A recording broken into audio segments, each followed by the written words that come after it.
श्री राम समर्थ। जुलाई 25। भगवान का नाम मत छोड़ो। संकल्प एक बहुत बड़ी शक्ति है।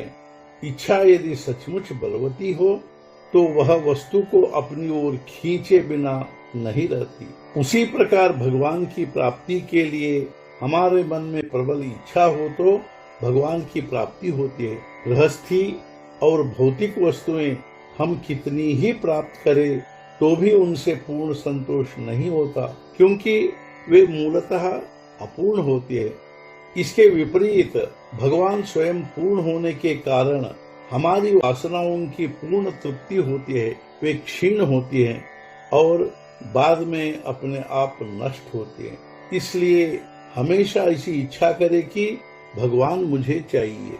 यह कहना और नामस्मरण करना एक ही बात है। मेरा अनुभव है कि सच्चे प्रेम से यदि हम अपना भार प्रभु राम पर छोड़ दे तो वे सदा हमारी कल्पना से परे की बातें घटित कर देते हैं। हमारी देह और हमारी गृहस्थी भगवान की सत्ता से चलते हैं। यह भान सतत रखकर संसार में बरतते तो हमें किसी बात की कमी नहीं पड़ेगी। नाम में एक विशेष बात है। यदि हम विषय के लिए भी नाम ले तो भी विषय प्राप्ति तो होता है, लेकिन वह अपना काम यानी मन को निर्विषय करने का काम करते ही रहता है। अतः किसी भी बात के लिए क्यों न हो नाम लेते रहें, लेकिन निर्विषय होने के लिए नामस्मरण करो तो सफलता जल्दी मिलेगी। साधन वही है और साध्य भी वही है।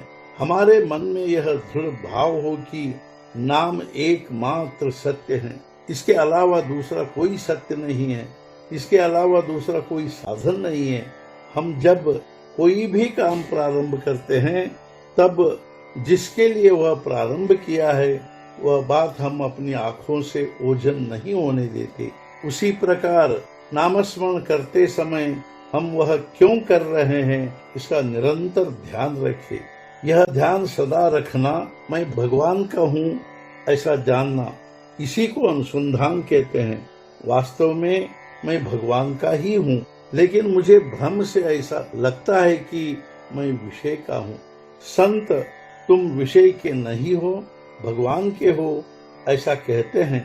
यही संतों का बड़ा कार्य है और इसलिए वे नामस्मरण करने के लिए कहते हैं। नामस्मरण करने का मतलब मन को यह कहना है कि मैं विषय का नहीं हूँ, भगवान का हूँ। मन में यह भान निर्माण होना और यह भान स्थायी होने के लिए पुनः पुनः मन को वही कहने का मतलब निरंतर नामस्मरण करना है। जिसमें सचमुच भगवान की चाह है उसको सफलता मिलेगी ही। क्या हमें सचमुच संसार में सम्मान, कीर्ति, धन, विषय आदि नहीं चाहिए? यदि ऐसा नहीं होगा तो भगवान मुझे चाहिए ऐसा मुंह से कहने का कोई मतलब ही नहीं है। जो भगवान से प्रेम करना चाहे वह संसार का शौक छोड़ दे। संसार के पीछे दौड़ो तो अपना साधन डुबो बैठोगे। तुम सचमुच सतत भगवान का नामस्मरण करो और मन से भगवान को मनाओ। तुम कितने भी पतित हो तो पावन हो जाओगे। यह मेरा तुम्हें आशीर्वाद है। आज का मुख्य विचार, जो भी संकल्प मन में निर्माण होगा वह रामस्मरण युक्त हो। सद्गुरुनाथ महाराज की जय। जय जय रघुवीर समर्थ।